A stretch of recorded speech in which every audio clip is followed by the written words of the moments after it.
코로나19가 전국을 강타하고 있습니다. 심각 단계로 격상된 코로나19 사태, 국회 본회의도 전격 취소됐는데요. 오늘 집중진단에선 지금까지 확인된 확진자 상황과 방역 대책에 대해 자세히 점검해보겠습니다. 시청자 여러분 궁금하신 점 문자 샵 3698번으로 보내주시면 실시간으로 토론에 반영하도록 하겠습니다. 오늘 도움 말씀 주실 두 분 모셨습니다. 김호란 대한예방의학회 코로나19 대책위원장 그리고 이왕준 대한병원협회 비상대응 실무단장 두 분 자리하셨습니다. 어서 오십시오. 네, 안녕하세요. 자, 코로나 확진자가 지금 저희가 방송하는 중에 또 70명이 늘었어요? 신규로 추가 확진을 받으면서 모두 833명까지 는 상황입니다. 이 추세가 지금 이왕준 이사장님, 네. 지금이 이게 어떤 특이한 현상인지 아니면 앞으로도 계속 이런 확진자 증가세가 좀 계속될 것으로 보는지 지금 국민들이 굉장히 불안해하고 있는데 어떻게 보십니까?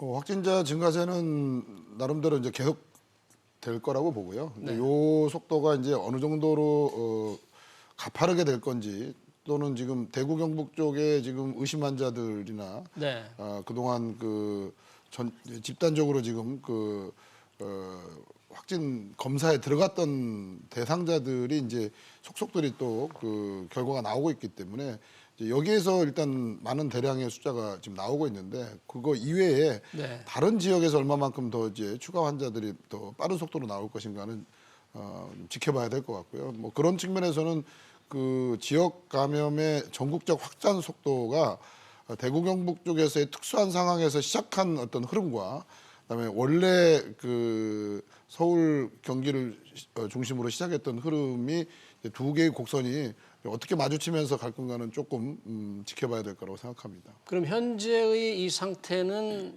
대구 경북 지역으로 지금 어느 정도 통제는 아니지만 제한적으로 지금 관리가 되고 있다고 볼 수 있습니까? 아니면 다른 지역으로도 이런 상황이 생길 수 있다고 생각하십니까? 저희는 뭐 다른 지역으로 전국적으로 확산되는 지역 감염의 흐름은 필연적이라고 그동안 생각을 해왔는데 이제 그 흐름이 진행되는 과정에서 그동안의 방역망 바깥쪽에 있던 대구 경북에서 굉장히 큰 두 개의 화산이 터지면서 이거가 이제 다른 트랙으로 또 굉장히 급속한 확산 속도의 빌미를 만들었고 그 하나의 어떤 동력을 만들었기 때문에 훨씬 그 급작스러운 어떤 그 숫자 급증과 또 전체 그 확산 속도의 증가가 이루어졌다고 보고 있습니다.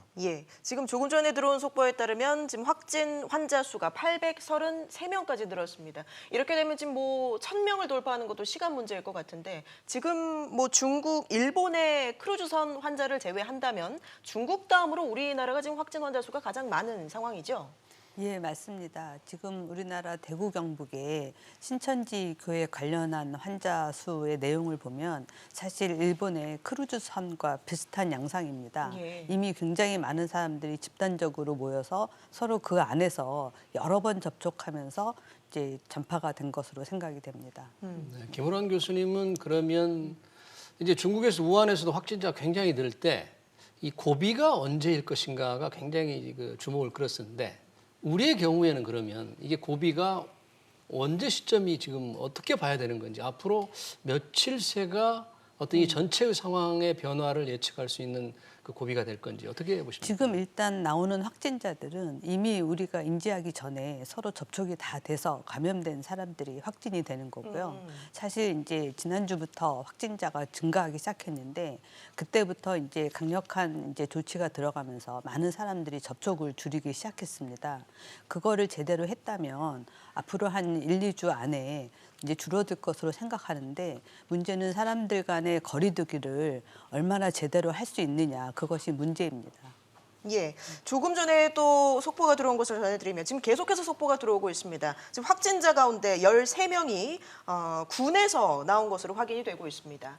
이렇게 지금 뭐 일반인들뿐만 아니라 이렇게 여러 군데로 지금 확산이 되고 있는 상황은 어떻게 보고 계십니까? 지역 감염의 가장 이제 보편적 현상인 거죠. 결국은 이제 다중 밀집 집단에서 이게 확산이 될 수밖에 없는 거고 그거의 가장 대표적인 이제 집단이 학교, 그다음에 병원, 근데 이제 저희 나라는 특수하게 교회와 군대라는 또 다른 나라에서는 굉장히 조금 흔하지 않는 예. 그런 밀접 접촉과 단체 생활과 24시간 또 이렇게 같이 있을 수밖에 없는 그런 시공간이 제공되기 때문에 저희로서는 훨씬 이제 그런 상황에 대한 위험도가 다른 나라들에 비해서는 더 높다고 볼 수 있겠습니다. 만약 그렇다면 지금 그 교회와 이제 관련이 있을 것으로 보이는 이 청도의 대남병원 여기에서 확진자가 무더기로 나왔지 않습니까? 특별한 이유는 뭐라고 봅니까? 이제 청도 대남병원의 네. 사례가 바로 이제 초기 우한 지역의 그 사망자들이 많이 나오고 네. 굉장히 우한 지역이 그 나쁜 결과를 가져왔던 거에 또 하나의 이제 우리의 유사한 사례라고 보여지는데요. 그렇기 때문에 앞으로 이 의료기관이 이제 이 감염의 온상이 되지 않게끔 메르스 사태에 우리가 교훈을 잘 새겨야 되는데 이 청도 대남병원은 이제 근본적으로 이게 정신과 폐쇄병동을 가지고 있는 이제 네, 그렇죠. 정신 네. 전문 병원이고요. 네. 예. 결국은 이제 이 폐쇄병동과 그 정신과 병원이 굉장히 그 환경 자체가 굉장히 좁은 공간에서 계속 오랜 기간 동안 아주 생활을 해야 되는 조건이고 또 그러다 보니까 이제 전반적으로 그런 그 건강 상태나 이 전체적인 그 환경 구조가 좋은 상황이라고 볼 수 없기 때문에 그런 예. 취약한 구조에서는 이렇게 바이러스 감염이 의료인을 통해서고 또는 뭐 그 주변인이나 방문객을 통해서 어떤 식으로든지 유입이 됐을 때 그 전체 병원 또는 병동이 금세 다 감염으로 다 확산되고 그 과정에서 그게 방치됐을 경우에는 결국은 이제 사망자들이 많이 나오게 되는 그러니까 그 상황에서는 전혀 이거에 대한 어떤 인식이 없고 또 폐렴까지 진행이 돼서 아주 마지막 단계까지 이게 진행이 되더라도 중간에 어떤 인터벤션을 만들어질 수 없었던 상황이기 때문에 예. 벌써 지금 사망자 중에 다수가 다 그 청도 대남병원에서 지금 발생한 7명의 사망자 중에서 5명이 그렇습니다. 네, 청도 대남병원인데 예. 그럼 그분들이 뭐 만성적인 김보람 교수님 만성적인 질환을 가진 분도 있을 수 있고 아까 이왕주 이사장의 말씀대로 그 지역 환경적으로 지금 폐쇄된 상태에서 면역력이 떨어졌을 수도 있고 어떻게 왜 그쪽에서만 사망자가 많이 나오는지 두 가지가 다 맞는데요. 이제 이 청도 대남병원 정신병원은 오랫동안 조현병을 앓는 분들이 많이 계시던 분들이고 오랫동안 그런 곳에 생활하다 보면 이제 다른 만성 질환도 있을 수 있습니다. 처음에 청도 대남병원 환자 보고됐을 때 거기 계신 의사 선생님이 사실 신천지 교회와 상관없이 발열 환자가 있다고 검사를 의뢰해서 이제 별도로 알려지게 된 건데요. 네. 그 청도 대남병원 안에서 2월 중순부터 갑자기 발열 환자가 늘어났다고 합니다. 예. 그러니까 이미 유행의 시작은 환자가 시작된 것은 2월 초순정부터 이제 환자가 누군가한테서 감염이 돼서 들어온 사람이 있어서 거기서 이제 유행이 시작된 것 같고요. 정신병원 특성상 이제 환자들끼리 24시간 동안 다인실에 있으면서 여러 가지 모임을 통해서 서로 접촉하는 그런 이제 상태이기 때문에 예. 굉장히 빨리 전파가 된 것으로 보입니다. 그럼 조금 더 그 의심을 좀 빨리 알아챘더라면 대응할 수 있지 않았을까요? 예, 조금 아쉽기는 하지만 예. 아마 그 병원 안에서는 생각하기 어려웠을 겁니다. 외부인들이 접촉이 많지 않은 곳이었기 때문에요. 네. 지금 현재로서는 신천지 대구교회와 청도 대남병원의 역학적 연관관계는 아직 확인이 밝혀지지 않았습니다. 안 돼 있는 거죠? 네, 그렇습니다. 네. 왜냐하면 지금 신천지 대구교회가 슈퍼 전파지처럼 지금 되어 있는데 뭐 그분들도 가장 큰 희생자라고 하지만 계속해서 지금 그분들로부터 시작된 2차, 3차 이 전염이 우려되지 않습니까? 어떻게 지금 앞으로 그렇습니다. 신천지 교회에 교인도 굉장히 많고 또 이제 집회하는 형식이 굉장히 많은 사람들이 아주 좁게 바닥에 앉아서 이제 집회를 하는 성격이다 보니까 그 사람들 간의 이제 접촉이 굉장히 높아졌고 그 사람들이 또 다른 교회와 달리 다른 지역과의 접촉도 굉장히 많아서 그분들이 다른 지역에 가서 또 각각 작은 유행을 지금 일으키고 있는 것 같습니다. 예, 지금 확진이 쏟아져 나오는 곳들, 뭐 신천지뿐만이 아니라 부산의 온천교회도 있고요. 또 이스라엘 성지순례 다녀온 분들, 또 서울의 은평 성모병원까지 이렇게 좀 대규모 감염의 진원지라고 할까요? 이런 곳들이 좀 늘어나고 있는 것 같습니다. 네, 이런 현상이 뭐 절대 앞으로 줄기보다는 더 늘어날 거라고 생각이 되고요. 예. 그렇기 때문에 지금 이번에 심각 단계로 지금 격상을 시킨 이유도 그런 위험지구 또 위험한 요소를 갖고 있는 영역에서 선제적으로 그 부분을 좀 차단해야 된다라는 이제 차원에서 이번 조치가 이루어졌다고 생각을 합니다. 그래서 뭐 이제 그런 이유로 해서 이제 계약도 연기되고 여러 가지 지금 모임 구조나 이런 부분들을 지금 자제할 수 있는 그런 계기가 된 것 같고 네. 이제 그런 의미에서 보면 이제 메르스 때에 이제 저희가 어찌 보면 이제 악몽의 추억을 가지고 있는데 결국은 이제 그 중에 가장 심각한 지금 위험 요소는 병원 의료기관이 이제 감염에 네. 매개가 되거나 예. 또는 거기가 인큐베이팅이 되는 거는 가장 최악의 시나리오입니다. 그래서 특히나 지금 가장 그 취약한 계층들이 입원 치료를 받고 있기 때문에 이 부분을 지금 막는데 일차적으로 최선을 해야 되는 상황이죠. 그래서 의료기관이 현재 이 상황을 대응하는 일선이면서 또 이 바이러스 확산에 가장 위협을 받고 있는 그런 대상이라고 볼 수가 있는 거죠. 지금 그런 우려되는 상황이라면 일부에서는 정부가 위기 대응 체제를 좀 더 일찍 심각으로 올렸어야 된다. 이렇게 정부를 비판하고 있어요. 이사장님 어떻게 보십니까? 실제로 행정적인 차원에서 심각 단계로 올린다고 그래서 네. 이제 장관이 주재하던 전체 시스템을 뭐 국무총리가 주재한다는 거 이상의 실질적인 효과가 많이 있는 건 아닙니다. 이제 국민 정서적으로 이 단어 자체가 경계냐 심각이라냐는 어찌 보면 그 레토릭상에 상당히 이제 큰 의미는 있다고 생각을 합니다. 그래서 외국의 같은 경우도 이거를 싱가포르 같은 경우도 색깔로 구분하고요. 네. 그다음에 중국 같은 경우도 1, 2, 3, 4단계로 분류를 합니다. 근데 네. 우리는 이제 그거를 이제 굳이 지금 뭐 경계냐 심각이냐인데 뭐 이건 경계 단계도 심각한 거고요. 이미 주의 단계부터 심각하게 다 해야 되는 거죠. 그래서 예. 이것 자체에 대한 어떤 그 명칭의 문제가 아니고 이제 저희가 이제 이렇게 심각하게 해야 되는 거의 본질은 어떤 지금 그 정책을 써야 되느냐. 그리고 지금 기존에는 어쨌든 격리와 그 검역과 격리를 통해서 봉쇄 전략을 해왔다 그러면 그 봉쇄 전략이 유지되지만 지금은 빨리 지금 이 완화 전략으로 바꿔서 다시 말해서 이미 그 전체적인 사회적 전파에 대한 거를 한편으로 지금 기정사실화 된 상황에서는 모든 영역에서 그 사회적 거리두기 더 이상의 전파가 더 거센 속도로 되지 않게끔 그거를 완화시키고 막는데 전력을 해야 된다라는 거로 해석을 해야 된다고 생각합니다. 예, 정부가 지금 위기 단계를 심각 단계로 올리면서 일단 뭐 유치원, 초중고등학교가 사상 처음으로 이제 전국이 전체로 휴업에 들어갔고요. 또 일상생활에서 어떤 게 달라질 수 있겠습니까? 사실은 유치원이나 학교뿐만이 아니라 가능하면 모든 직장에서 재택근무를 하고 대면 업무를 줄이고 이렇게 사람들 간의 접촉을 최대한 자제하는 그런 방식으로 정책이 수행되는 것이 필요합니다.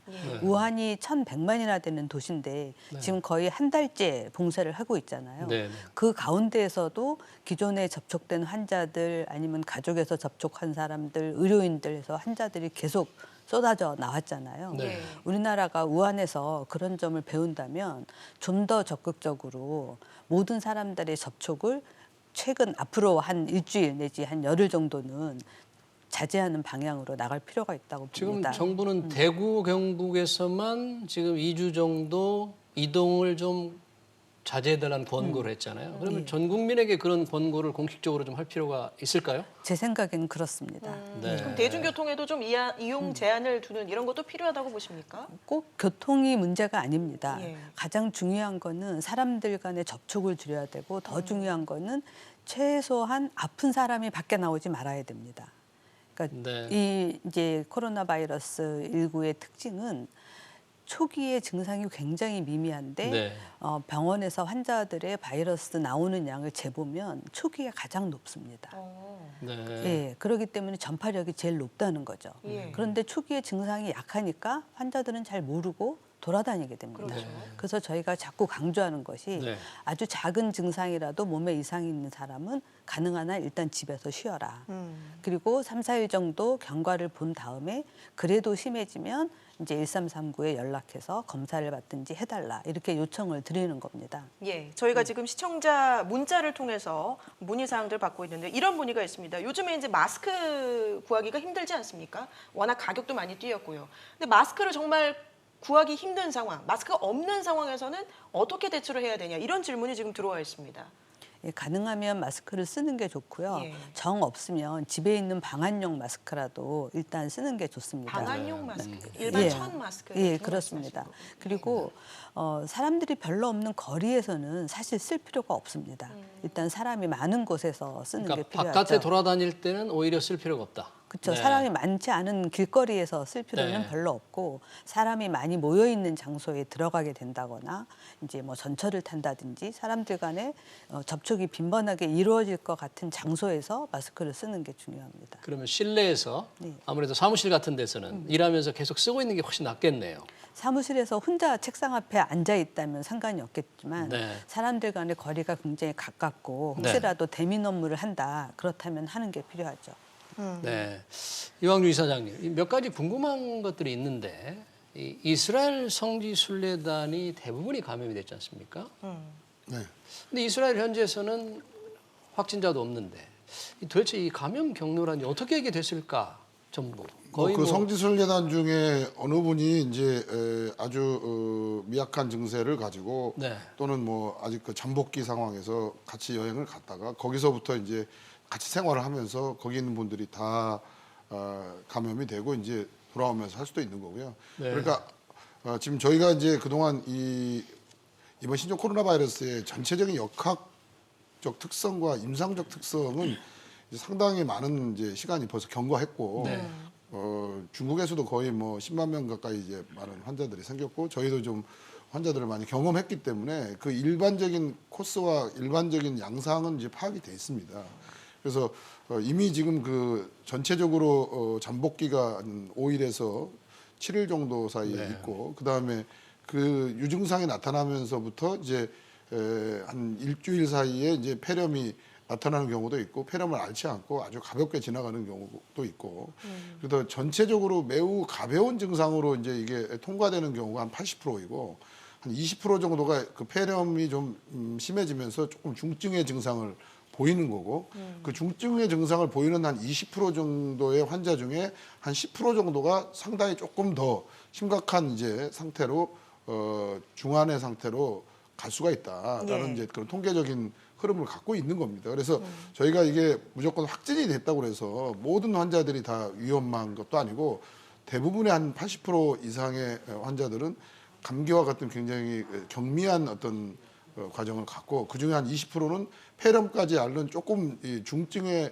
그 증상을 갖게 되고 또 그 중증의 증상을 갖고 있는 분들 중에 한 10% 정도가 조금 더 입원 치료를 요하는 그래서 조금 더 위험한 상태로 갈 수 있는 가능성이 있는 환자로 분류될 수가 있는 거죠. 예. 그래서 좀 그런 과정을 이해를 하시면 무조건 앞으로 이제 환자가 늘어났을 때도 전부 다 병원에 격리 치료를 하거나 입원 치료를 할 필요가 없고 또 할 수도 없습니다. 그래서 아마 이게 지금 좀 더 환자들이 늘어나고 지금은 약간은 이제 과도기지만 혹여라도 이제 이게 더 큰 확산 구조로 가게 되면 즉 신종플루 때와 유사한 정도의 환자 숫자로 이게 늘어나게 되면 경증의 환자들은 대부분 이제 확진 후 자가격리를 통해서 스스로가 그 경과 기간을 맞이하는 거고 그중에 중증의 환자만을 선별해서 입원 치료를 하는 과정으로 나아가게 될 거라고 예상이 됩니다. 지금 그러면 확진자가 급증하고 있기 때문에 그런 시스템으로 이미 바꿨어야 되는 건 아닌가. 모든 가벼운 환자도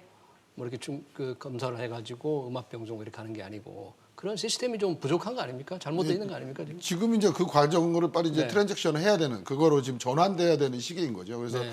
지난주부터 이제 그런 거에 대한 이제 논의를 하고 있는 거고요. 그래서 일단 이번 주에 지금 복지부와 지금 병원협회가 합의를 해서 지금 안심병원 지정과 안심병원 확대하는 전략을 지금 전국적으로 하고 있습니다. 그래서 단지 응급실에서의 선별 진료 아주 제한된 사람들에게만 그 검사를 시행하고 그런 분들 중에 일부만을 지금 이제 입원 수용하는 그 과정을 넘어서서 광범하게 호흡기 증상을 가지고 있는 환자들 중에 조금이라도 의심이 되는 모든 환자들은 안심 외래로 다 분리해서 일반 환자와 분리해서 진료와 함께 광범한 지금 그 확진 검사를 시행하는 전략으로 바뀐 거죠.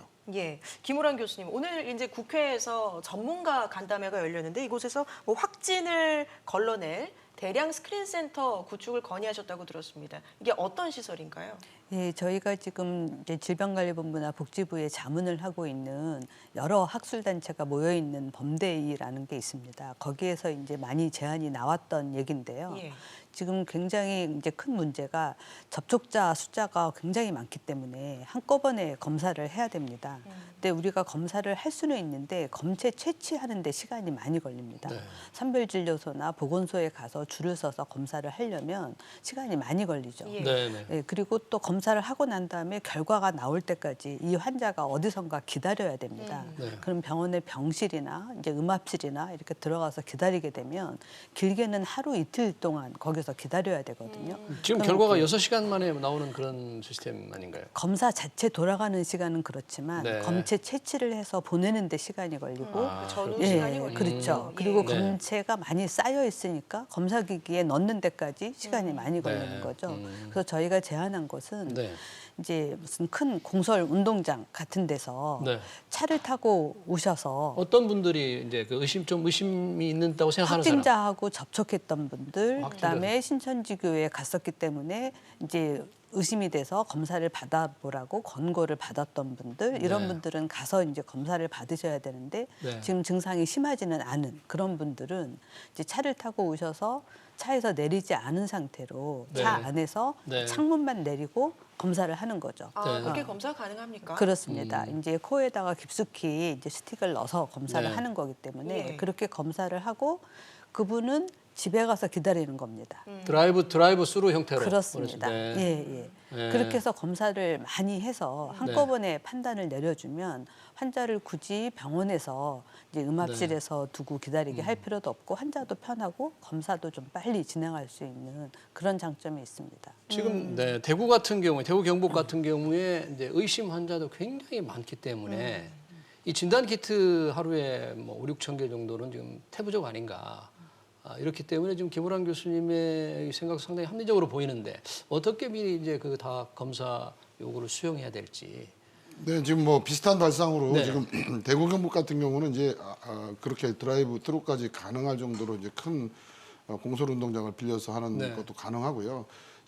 나아가서는 이게 그 대구 경북 지역뿐만이 아니고 좀 전국에 있는 240여 개 보건소를 중심으로 네. 이런 그 스크리닝 센터를 지역별 스크리닝 센터를 광범하게 만들 필요가 있습니다. 보건소를 중심으로. 보건소를 네. 중심으로. 그래서 지금 안심외래를 확대를 하더라도 안심외래에서만 소화할 수 있는 분량으로는 일반 환자들의 전체적인 그런 수요를 확인할 수가 없고 아까도 말씀드렸지만 이런 경미한 증세가 있기 때문에 궁극적으로는 이 확진을 해보지 않고는 이게 코로나 증상인지 아니면 일반 감기 증상인지를 알 수가 없는 거거든요. 네. 그래서 이제 점점점 검사 수요는 이제 굉장히 많아질 거라고 보여집니다. 네.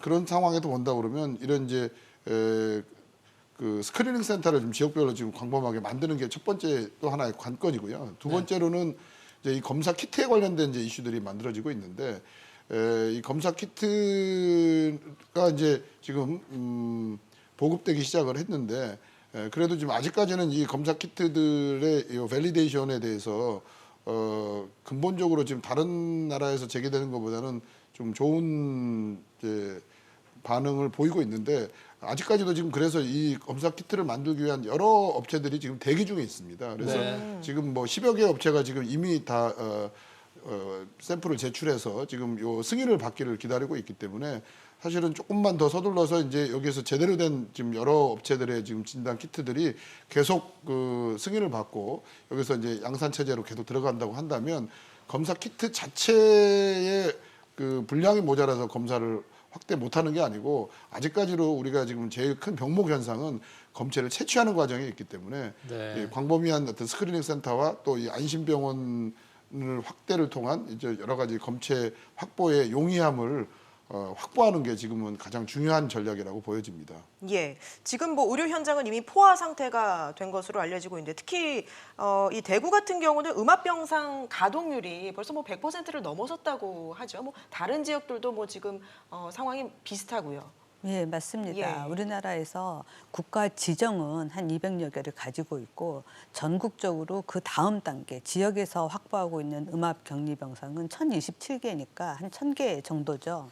그런데 이미 이제 환자들과 아니면 이제 접촉자들 기다리는 사람들로 다 지금 차 있는 상황입니다. 그래서 이미 지난주부터 중증인 사람들을 음압 격리 병상, 네. 특히나 이제 큰 병원의 음압 격리 병상으로 보내고 경증인 사람들은 그 아래 단계, 또 이제 굳이 음압 병상이 아니더라도 1인실 병실에서 이동식 음압기가 있습니다. 그걸 사용하거나 그것도 이제 모자라면 그냥 일반 1인실 병동을 사용할 수 있도록 지금 단계를 나누고 있습니다. 아, 모든 확진 환자들이 음압병실이 필요한 것이 아니라 예. 중증, 경증을 나눠서 예, 그렇습니다. 필요에 따라서 예. 할 수 있는 거군요. 예. 예. 지금 뭐 의료진의 인력난이 심각한 상황인데 이런 와중에 또 의사, 간호사, 의료진들의 감염도 이어지고 있지 않습니까? 그렇습니다. 예. 의료진이 감염되게 되면 두 가지 문제가 생기는데요. 일단 의료진으로 인해서 혹시라도 환자가 감염될 수 있는 위험도 있고요. 이제 의료진 감염이 확인되면 의료진들이 다 자가격리를 하게 되니까 업무에서 이제 배제가 되잖아요. 그럼 그 의료진한테 치료를 받아야 되는 환자들이 치료 시기를 놓치게 되는 그런 문제가 있습니다.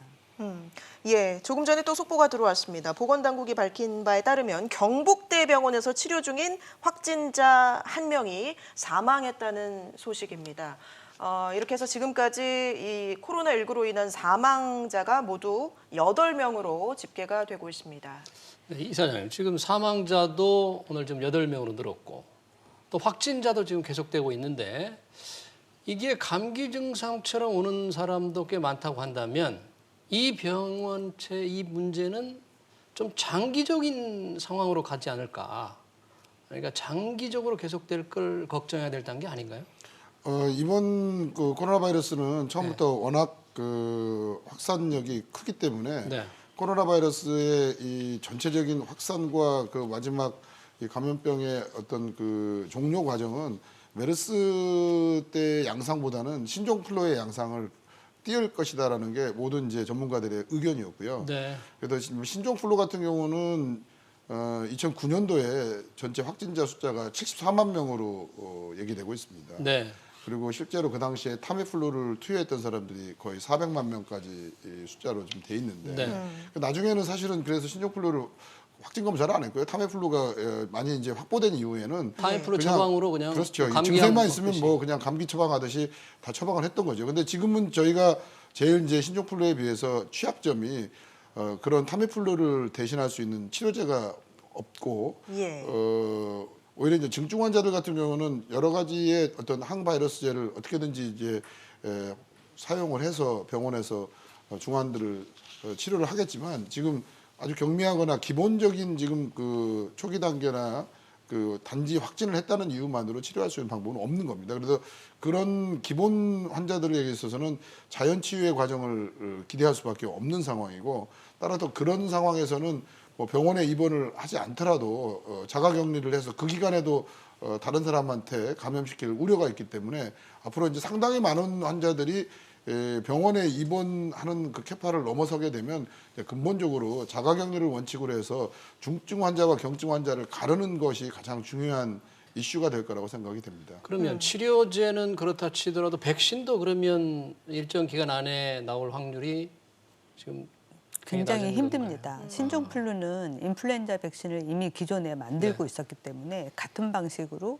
그 스트레인의 특이한 것만 넣어서 만들 수가 있었고 예.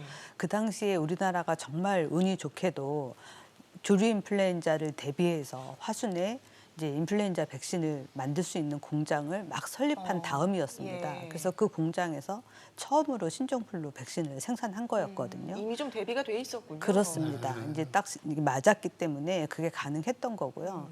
지금 이거는 코로나 바이러스인데 사람한테 감염을 일으키는 코로나 바이러스가 이게 7번째잖아요. 네. 근데 이 7가지 전부 다 백신이 없습니다. 그러면 일반적으로 많은 분들이 사망할 때는 다른 병으로 사망하더라도 마지막으로 또 폐렴으로 죽는다 그래서 폐렴 예방 주사를 맞은 분들이 많거든요. 그런 것은 이 코로나19의 큰 어떤 대책이 안 되나요? 예, 굉장히 좋은 질문이신데요. 우리가 알고 있는 폐렴 백신은 네. 이제 바이러스가 아니라 폐렴 구균에 의한 박테리아에 의한 폐렴을 예방하는 겁니다. 네. 그래서 혹시라도 그걸 예방 접종을 맞았다고 한다면 네. 바이러스성 폐렴은 막을 수는 없지만 바이러스성 폐렴으로 진행이 돼서 혹시라도 세균성 폐렴까지도 생길 수가 있는데 예. 그 세균성 폐렴은 막을 수가 있는 그런 이제 예방법이 됩니다. 그래서 세균하고 바이러스하고 다르다. 예, 예. 그 세균성 폐렴을 막을 수는 있지만 이 코로나19의 면역 체계는 안 된다 그런 예, 거죠. 그렇습니다. 예. 네. 알겠습니다. 네, 이번에 그 정은경 그 방역대책본부장도 지금 이 사태를 좀 장기전에 대비라 그러다 보니까 많은 사람들이 어떻게 생각하냐면 내가 좀 이런 병에 걸릴 상황이 어느 정도일 때 의심을 해야 되는지 어느 정도 이 상태일 때 나도 조금 빨리 뭐 검사를 받아야 되겠다거나 어떻게 전화를 해야 되겠다 이런 생각이 언제 어떻게 해야 되는지 그러니까 지금 국민들이 네.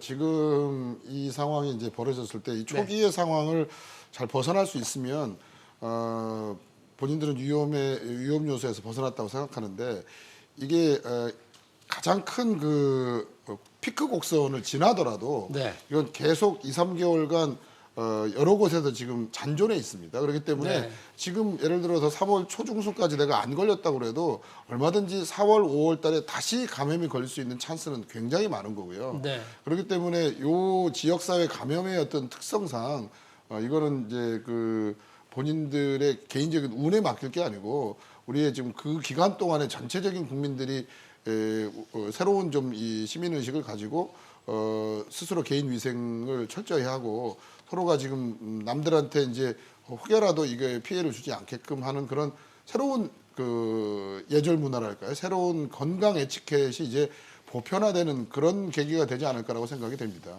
네. 지금 그 문재인 대통령도 이 얘기를 따지지 말고 특별한 상황이다 이렇게 얘기했는데 대구 경북 지역의 어떤 뭐 이동 제한 정도는 아니겠지만 뭔가 좀 더 강력한 단속 예방 조치가 더 필요하지 않을까. 거기서로부터 지금 계속 확산이 될 텐데. 그렇습니다. 네. 대구 경북은 지금 굉장히 심각하기 때문에 이동 제한을 좀 더 강력하게 권고할 필요가 있고 네. 이동 제한이라고 하는 게 뭐 버스나 이런 교통을 말하는 것이 아니라 네. 이제 직장에서 사람이 많이 모인다든지 네. 어떤 집회에서 사람이 많이 모인다든지 이런 것을 좀 금지하는 그런 네. 좀 강력한 이제 정책이 필요한데 일단 대구에서 이제 시장님이 그거를 얘기를 하셔야 되겠죠. 우리나라 지자체니까. 그러니까 그 교통은 막지는 않더라도 예. 시민들에게 이동을 좀 권고 내지 자제하는 강력한 예, 좀 예. 조치가 예, 좀 필요하다. 예, 그렇습니다. 그런 예. 얘기인 거죠. 예, 저희가 이제 수학적 모델링으로 시뮬레이션을 해봐도 네. 이렇게 뭐 원거리 교통을 제한하는 효과는 오히려 낮고 정말 사람들이 손 씻기나 이제 마스크 쓴다거나 이렇게 거리를 두고 접촉을 줄이는 것이 훨씬 효과가 높습니다. 접촉을 줄이는 것이 감염을 방지하는데 예, 예. 효과가 높다라는 말씀까지 듣겠습니다. 김호란 대한예방의학회 코로나19 대책위원장 그리고 이왕준 대한병원협회 비상대응 실무단장 두 분과 함께했습니다. 말씀 고맙습니다. 네, 감사합니다. 고맙습니다.